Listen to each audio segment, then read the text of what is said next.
C'est une information qui va provoquer de gros débats. Le service national universel sera rendu obligatoire pour tous les élèves de seconde, filles et garçons.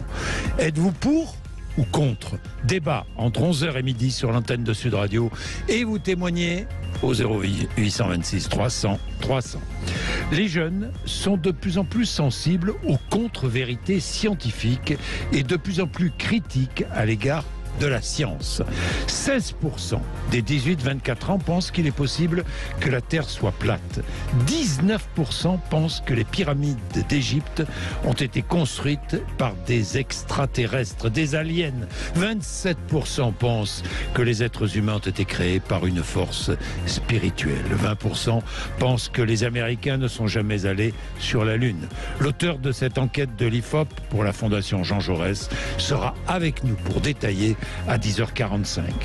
À 13 ans, Lucas s'est donné la mort. Il souffrait de harcèlement scolaire et d'homophobie. Enquête ouverte pour harcèlement sur mineurs de moins de 15 ans. Témoignage, nous développerons cette triste affaire tout à l'heure entre midi et midi et demi. Savez-vous ce qu'est la paraskevidécatriaphobie? Écoutez bien, je répète, la paraskevidécatriaphobie. Non ? C'est la peur du vendredi 13. Félix Mathieu, qui est omniscient, va tout nous raconter tout à l'heure. Il est 10h31. Merci d'être avec nous. Je commence avec le service national universel qui va devenir obligatoire pour tous les élèves de seconde qui sont garçons et filles, hein, pour tous. Faustine a 16 ans. Et Faustine a fait son SNU, son service national universel, qui pour l'instant n'est pas obligatoire, en février dernier, pendant 2 semaines, mission d'intérêt général, pendant 2 semaines aussi en octobre dernier. Faustine, bonjour. Bonjour. Merci d'être avec nous, Faustine. C'était il y a un an, en février 2022. Oui, 2022, c'est cela? Oui. Qu'avez-vous fait, Faustine? Racontez-nous. En fait, c'est un stage de cohésion pendant 2 semaines où chaque volontaire sont appelés dans un département autre que le nôtre. Oui. Et en fait, tous les volontaires sont appelés dans un même lieu à des périodes différentes. Donc, il y a la période de février, de juin et de juillet. Oui. Et en fait, on est appelé là-bas pour... c'est comme un petit service militaire, mais pour les jeunes et en mieux. Donc, on a plusieurs activités comme le sport, des intervenants extérieurs qui viennent à notre rencontre, comme la police nationale, la Banque de France et des associations caritatives.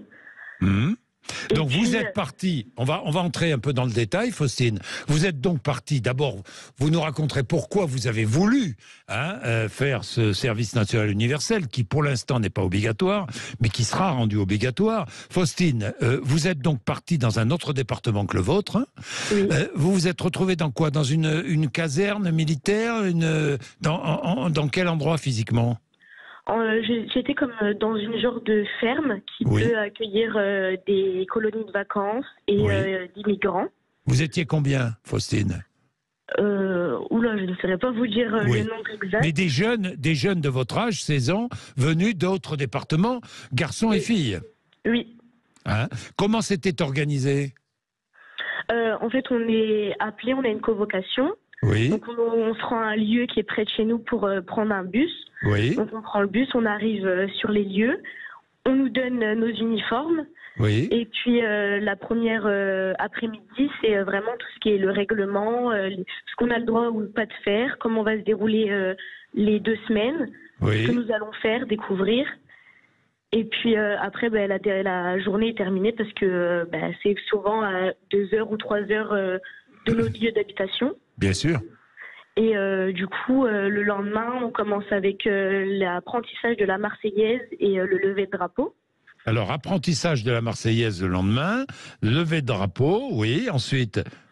On est accueilli par le directeur de la région. Oui. Et puis après, on commence nos activités. Donc, ça peut être aller faire une balade avec des lamas.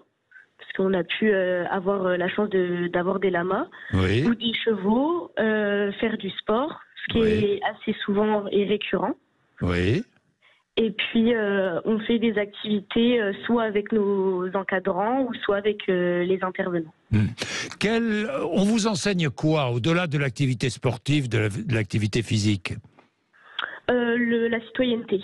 La citoyenneté. Et comment vous enseigne-t-on la citoyenneté? Ça fait comme des classes en fait, et puis on apprend ce qui doit être fait ou pas fait, ce qu'un citoyen doit faire à notre âge. Oui. Et puis, par exemple, il y avait la Banque de France, donc on nous apprend comment gérer un compte, comment ça se passe à la Banque de France. Oui. Et puis, de nous dire beaucoup de s'investir dans des associations, parce que c'est bien et ça nous valorise. Et puis... oui. Et ça a duré combien de temps? 2 semaines. Ça a duré 2 semaines. Donc, garçons et filles, j'imagine, les garçons dans un dortoir, les filles dans un autre, évidemment. Oui. Hein, mais vous preniez vos repas en commun, j'imagine. Oui. Bien. Les téléphones portables? En fait, ça dépend de chaque lieu. Par exemple, nous, je sais qu'ils nous laissaient nos téléphones portables la journée. Oui. Mais c'était pendant les activités interdit d'y toucher.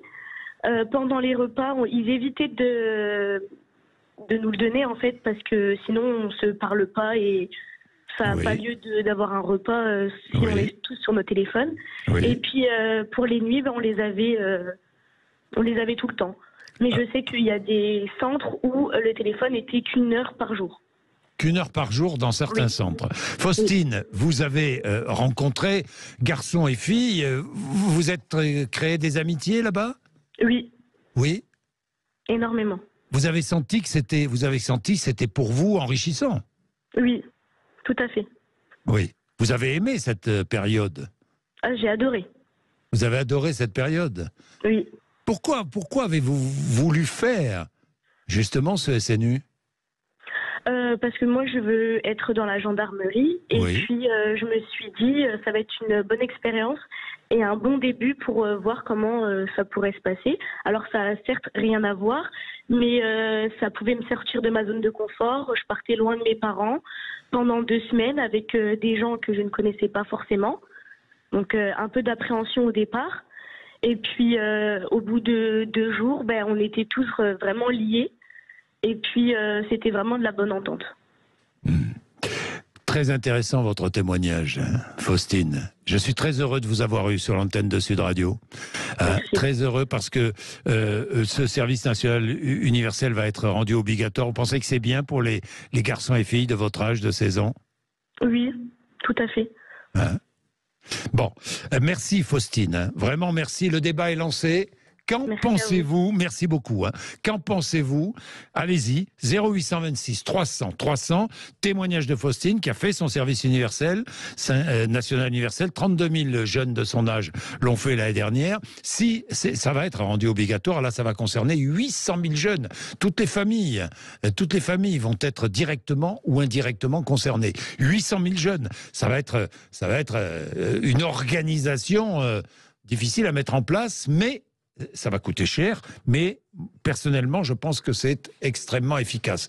Qu'en pensez-vous? Allez-y, 0826 300 300, vous réagissez.